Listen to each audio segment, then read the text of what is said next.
रोहित यादव जी ने खरीद रखा है इरीडा, 10,000 शेयर हैं इनके पास और 171 का भाव है। 2 साल के लिए रखने की सोच रहे हैं, क्या ठीक रहेगा इनके लिए? 170 देखिए, इरेडा में ना मैं तो कहूँगा कि एक ट्रेंड लाइन फॉलो कर लीजिए।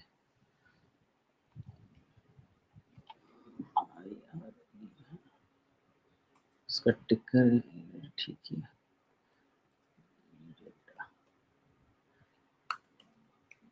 इरेडा में एक ट्रेंड लाइन लगा लेते हैं। एक लो है आपका 14 मार्च 24 का और दूसरा लो है आपका 25 मार्च 17 मार्च 25 का। एक सेकंड, पहला आपने कौन सा लो बताया?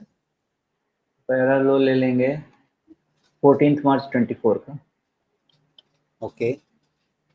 और दूसरा लो ले लीजिए 17 मार्च 25 का। ये ऑलमोस्ट 1 ईयर अपार्ट लो बने हैं, यानी ये बहुत ही सिग्निफिकेंट पैटर्न में चला गया है।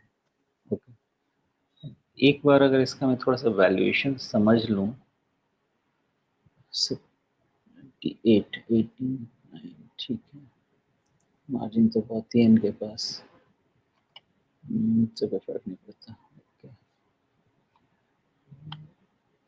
ठीक है, वैल्यूएशन तो यही कह रहा है कि फुल्ली प्राइस दिख रहा है, तो फुल्ली प्राइस दिख रहा है तो फिर आपके पास रास्ता यही बन जाता है कि अगर ये देख लें, इस ट्रेंड लाइन को भी ले लीजिए या फिर आप 139 140 ऐसा कुछ एक लेवल ले लीजिए, to be on the safer side 137। ये 2 साल का भी व्यू लेना है ना, तो आपको 137 का एक पहला तो रिस्क डिफाइन कर देना चाहिए। फिर एक दूसरा ना राजीव जी, एक और फिर ऊपर में ट्रेंड लाइन आप बना लीजिए और उसके लिए आपको हाई लेना है 3 जनवरी 25 का और दूसरा हाई लेना है 9 जून 25 का। ओके, तो ये ट्रेंड लाइन आपकी चलेगी ऊपर वाली। ये ट्रेंड लाइन थोड़ी परेशान कर रही है क्योंकि यहाँ से गैप डाउन हुआ था और उसके बाद रिवर्सल में भी ये ट्रेंड लाइन के पास नहीं पहुँच पाया है। तो एक रफ आप आइडिया समझ सकते हैं कि 177 का, तो नीचे हमको मिल गया 137, ऊपर मिल गया 177।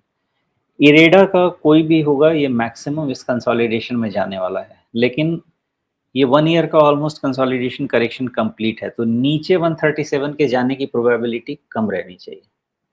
अगर टूटा तो कुछ मेजर छूटेगा, मेजर चीज़ तभी टूटेगा और फिर 175 के, अगर 77 के ऊपर आज का डेटा है, अदरवाइज इस ट्रेंड लाइन के हिसाब से आप देखेंगे जब भी ऊपर निकल जाए तो फिर आप मान सकते हैं कि इसमें एक न्यू लीज ऑफ लाइफ आएगी और फिर वो आपको लेके जाएगी एटलीस्ट 235 वाले टॉप के तरफ।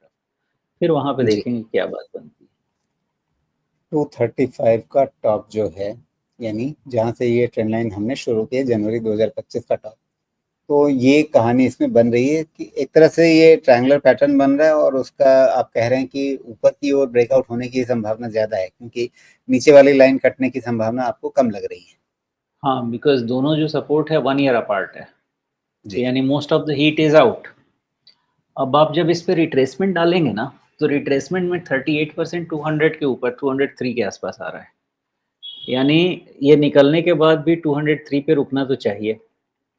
ओके, और जो मैंने 237 बोला, 5 बोला जहाँ तक जा सकता है, ये 62% रिट्रेसमेंट 245 के आसपास बन रहा है। यानी रिवर्सल अगर होगा ये ट्रेंड लाइन के ऊपर, तो 204-5 तो होना चाहिए। अगर अच्छा पोटेंशियल बना तो 245 भी होना चाहिए। मतलब मल्टीपल सिनेरियोज़ इस पे बन रहे हैं, उसको सब सामने रख के, अपने सामने रख के फिर उसको उठाइए कैसे करना चाहते हैं। बिल्कुल।